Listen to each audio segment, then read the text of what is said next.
Oh my good God, Liverpool Football Club leave it late once again, this time against Burnley. Burnley 0, Liverpool 1, Mohamed Salah from the penalty spot, giving us all 3 points. And look, I spent the entire watch along saying this, but seen that game a million times. In fact, I've seen it already this season, did it against Arsenal as well. When you play against a team that plays Tony Pulis, park the bus football, then you need moments of luck or magic. Luck or magic, that's how you win those games. And you have had that since time immemorial. And that's what Liverpool have needed. You know, against Arsenal, it was a moment of magic. It was Dominic Szoboszlai pulling a once-in-a-lifetime free kick out to win the game. This time round, you needed a little bit of a slice of luck. And I'll talk about the luck side of things in a second, but obviously getting a handball to get a penalty in the final minute of injury time is not how you want to be winning football matches. That is not how you set your stall out when you train all week and you pick your tactics and you create a style of play and you pick your 11 and all that kind of stuff. However, there is also something to be said for, you know, at certain times of the year, you call that title winning form, and that is just things go your way when you're a very good team. I lived an entire lifetime of watching Manchester United do this when they were in their pomp. Man City have been doing it for years and years and years, so I'm made up that Liverpool, now it seems to be our turn for this to be working in our favour. The luck thing, it is lucky. It is. It is a penalty. It is handball without a shadow of a doubt. The guy's just stupid. I mean, what do you do? And he tries to do like a mad elbow strike on the ball and gives it away. It's more of a penalty than, you know, the penalty that we get in the Champions League final, I think I'd probably say. So, yeah, penalty. That situation, though, when you talk about luck and how you make your own luck, if Liverpool had run out of ideas and if we didn't have a really deep bench and quality to bring onto the pitch, you can run out of ideas around the 65, 70 minute mark in that football match, and what you're left with is just loads of aimless crosses and loads of wild shooting from distance. Now, those of you who remember the 16-17 season, am I right? Is that Sadio Mane's first season? We started against Arsenal, we're brilliant. Then Mane's not available for the second game of the season against Burnley at Turf Moor, and Liverpool just run out of ideas very, very quickly. Burnley dig in, and we're left with nothing but distance shooting, aimless distance shooting. And that's when you know a team has run out of ideas. What I saw from Liverpool today was, and this is very, very Slot, he wanted people to keep cool heads, and they did. Cool heads prevailed, and it can be really frustrating to watch. And I said this all last season as well. It's nowhere near as thrilling watching an overall 90-odd minute game of slot ball versus clock ball. But if you get the results in the end, then who's arsed? If you have a big parade at the end of the season because you've won one of the major honours, then you tend to forget how you went about achieving it. So what Liverpool did was refused to give up and stuck to the guns and actually tried some different things and got good players on the ball and were brave in their passing and engineered a situation which is also helped by the red card. So, you know, their game plan is undone by the fact that if you're going to put everyone behind the ball and you've got one less man to put behind the ball, then that's a bad thing. I've seen games where our opponents have lost a man and you think, oh shit, because they give up the ghost of doing anything attacking. They never had a ghost at any point during that match of that. So actually, it was one of those situations in modern footy where it played into our hands, them having one less footballer.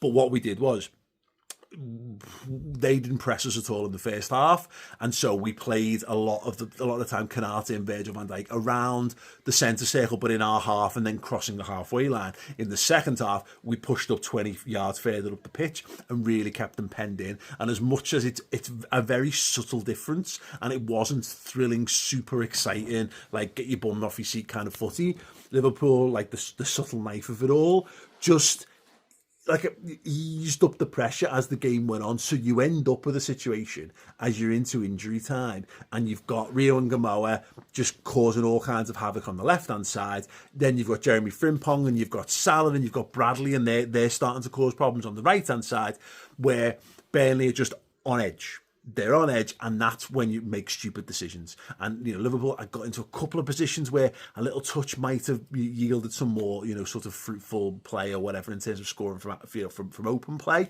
But it meant that Burnley were far more edgy and nervous instead of being emboldened by that. Because again, when you talk about these games being played over and over again in our experience of watching football, when a team does that and you get to 75 minutes, 80 minutes, 85 minutes, when you're the defending team, you tend to think we've got this.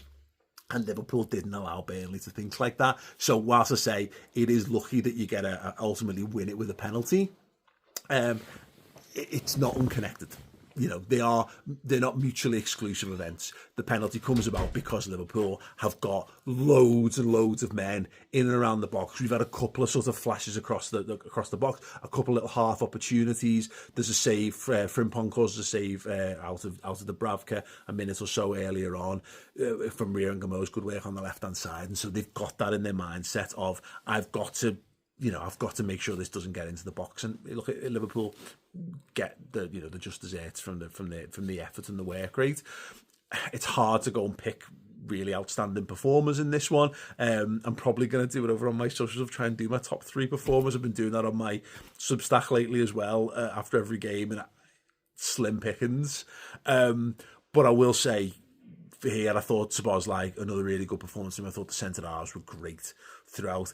I think Salah, I'm sure everyone's struggling with the Diogo Jota stuff, but Salah seems to be so visibly struggling with it. And I don't know whether he needs more counselling or some time off. And I'm sure he won't want it because it's not in his personality. But he seems to be the one player who was struggling the most with it, and we saw it after Bournemouth. He just was so emotional. He looked really emotional after the penalty again. I really hope that Salah's being looked after, and of course he will be, because the millionaire footballers, they've got every aspect of their lives covered inside and out, of course. But I do wonder whether that's a slight, I don't know, there's something more that needs to be done with him there. He maybe just needs a little bit of time on the sidelines. I don't know, but there'll be a temptation to just criticise, because I think we forget sometimes that these people are people, that they're human beings, and in some regards, the fact that Liverpool are now 4 wins from 4, the only team with the perfect record to the league campaign so far, top of the league as well. In the aftermath of the passing of Diogo Jota, I'll keep saying it because I don't want people to forget that it's a thing, to be perfectly honest. So yeah, mad. But just to bring it back to the footy, look, cool. 4 games in, maximum points, top of the league. I think the performances will come. I think they have to, because you can't do this all season long. If Liverpool don't find a way to start winning games more comfortably inside 90 minutes, then it is going to be a hard old season. But the real season starts now. It starts this week. We've got midweek weekend, moving forward, Champions League, League Cup. This is it now. And we've got the squad. We've got the squad to compete. We've seen. Now, if we can add, Alex Isak into that would be great. That would be absolutely magic. And can we improve on a weekly basis? Here's hoping. But ultimately, football is a results business, and Liverpool are very much in the business of getting results right now. Thank you. If you agree or disagree, let me know with anything in the comments section underneath. Head over to redmanplus.com to see the player rankings show with me and Steve. A bit of extra matchday content for you guys. And if you want more from me, then either check out my Substack or Maych TV YouTube channel. That would be absolutely wonderful of you. Anyway, up the top of the table, Reds.